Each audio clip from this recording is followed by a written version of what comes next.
Salut tout le monde, on regarde ensemble la dernière partie du document de révision, comment interpréter le résultat de la régression linéaire. C'est ce qu'on a fait toute la session. On se donne un autre exemple. Donc ici j'ai une expérience où est-ce que je traite de l'effet Doppler, un sujet qu'on voit quand même au début de la session. Fait que dans cette expérience de physique-là, j'ai un émetteur, un récepteur, puis là j'ai donné une vitesse à mon émetteur, 95 plus ou moins 2 mètres par seconde. L'information est donnée ici. Puis ça, ben, c'est mon modèle physique. Fait que ce que je mesure, c'est la fréquence perçue par le récepteur. Ma variable indépendante, c'est la fréquence émise par l'émetteur. La vitesse de l'émetteur est un paramètre connu, puis la vitesse du son, c'est mon paramètre inconnu que je veux trouver dans l'expérience. J'ai une valeur de référence, ça dépend de la température de la pièce, peu importe. Ma valeur de référence, c'est 343 plus ou moins 3 mètres par seconde. Fait que je vais ouvrir le fichier Excel puis regarder si tout ça concorde. Premièrement, avant de regarder le fichier Excel, il va falloir que je regarde mon modèle physique puis que je détermine si la relation entre la variable dépendante et indépendante est linéaire ou non. Si la relation n'est pas linéaire, je vais devoir correctement choisir quoi mettre sur l'axe des x et des y dans mon fichier Excel pour que ça donne une relation linéaire avec une pente et une ordonnée à l'origine que je peux interpréter. Dans ce cas-ci, la relation est tout simplement linéaire. Le fr est au numérateur et pas dans une fonction, le fe aussi. Donc la relation est linéaire, puis la pente va correspondre à la parenthèse vitesse du son divisé par vitesse du son plus VE. Donc allons tout de suite dans le fichier Excel. Nous voilà dans le fichier Excel, donc on a un paquet de données, ça c'est nos données dépendantes et indépendantes. Puis puisque j'ai déjà dit que la relation entre les deux était linéaire, ben, dans mon tableau qui va aller sur le graphique, j'ai rien à changer, je vais juste prendre exactement la même chose que ça. Je vais rentrer dans ma cellule, que c'est égal tout simplement à ça avec aucune modification. Et voilà, c'est ça qui va aller dans mon graphique. Je vais rendre ça un petit peu plus cute, comme ça. Voilà. Ça change absolument rien au calcul. Le fichier Excel me fait le calcul et me donne une pente, une incertitude sur la pente, un ordonnée à l'origine puis une incertitude aussi. On peut juste confirmer à l'œil vite vite que ça confirme la théorie parce que la valeur de B, comme théoriquement, la valeur de référence devrait être 0. Moi j'ai un B de moins 6.9, mais l'incertitude est plus grande que le B, donc 0 est une valeur possible, donc ça concorde avec la valeur de référence. C'est pas grave, c'est même pas une question que je vous posais dans le document. Ce qui va m'intéresser, c'est vraiment la pente et l'incertitude sur la pente. On peut jeter un petit coup d'œil au graphique, voir que les points sont plutôt bien alignés sur la droite avec leur petite barre d'erreur.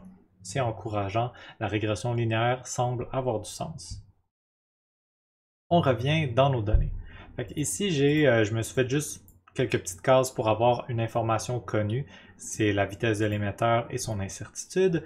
Puis là, ben, le but du jeu, ça va être d'utiliser ça ici, ainsi que la pente puis son incertitude, pour trouver le paramètre inconnu, la vitesse du son. Je vais commencer par aller dans OneNote pour faire un petit peu d'algèbre, parce que là, je sais à quoi correspond la pente, puis je veux isoler la pente dans cette relation-là.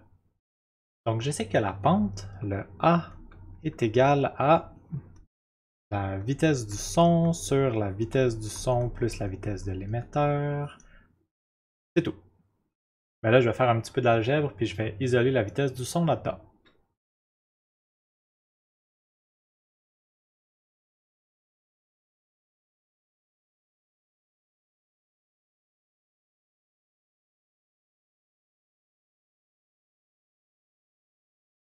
Et voilà, la vitesse du son, c'est VE fois A sur 1 moins A.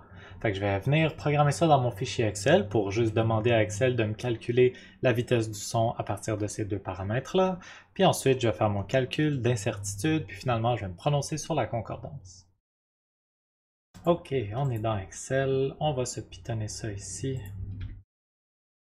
Et je me suis mis une petite image de la relation, juste pour ne pas l'oublier.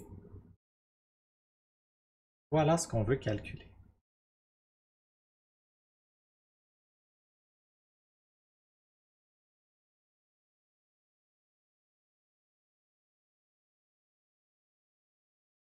Donc la vitesse du son, je m'écris que c'est ça que je veux calculer.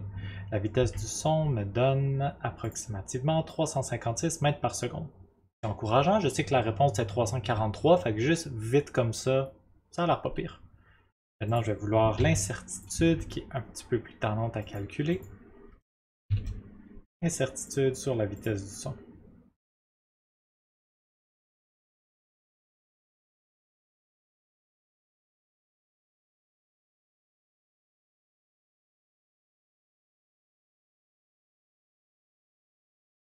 Ça, c'est l'incertitude de mon numérateur, dans le fond. Fait que c'est l'incertitude de VE sur VE, l'incertitude de A sur A.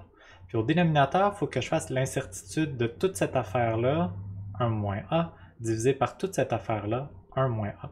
L'incertitude de 1 moins A, c'est la somme de l'incertitude de 1, qui est 0, et de A, qui est delta A. Ok, la pente est affichée comme étant M ici, mais nous autres, on a écrit comme étant A dans nos équations, c'est pas grave.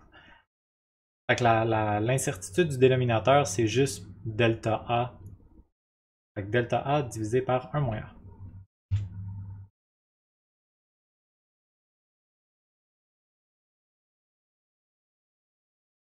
On referme toutes nos parenthèses, puis voici ce que ça donne, 27,99. Si je veux arrondir ça pour que ça soit présentable, ici, sur le VA, je vais choisir de garder deux chiffres significatifs. Donc 28, puis ici de garder autant de chiffres après la virgule qu'à droite, donc 356. 356 plus ou moins 28, c'est ma réponse expérimentale. Si je veux calculer maintenant mon écart, ben pour calculer mon écart, c'est ma valeur expérimentale moins ma valeur de référence. Ma valeur expérimentale, je l'ai ici. Ma valeur de référence, c'était 343. Voilà qu'est-ce que ça donne comme écart 13. Puis l'incertitude sur l'écart.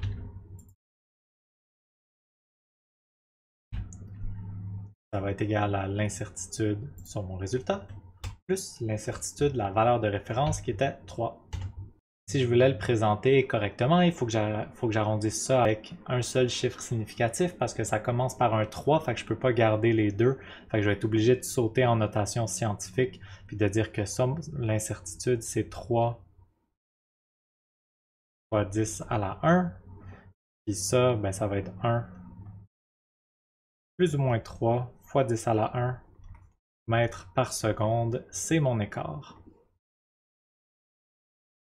Donc, est-ce que ça concorde? Oui, parce que 1 fois 10 à la 1, c'est plus petit que 3 fois 10 à la 1. Donc, ma réponse, c'est que oui, ça concorde et que mon résultat expérimental est 356 plus ou moins 28 mètres par seconde. Donc voilà, ça conclut notre exemple pour utiliser le résultat d'une régression linéaire dans Excel pour être capable de calculer la valeur du paramètre que je veux calculer, ici la vitesse du son, et déterminer si ça concorde en calculant l'écart et son incertitude. Merci, j'espère que vous vous sentez fin prêt pour l'examen de laboratoire.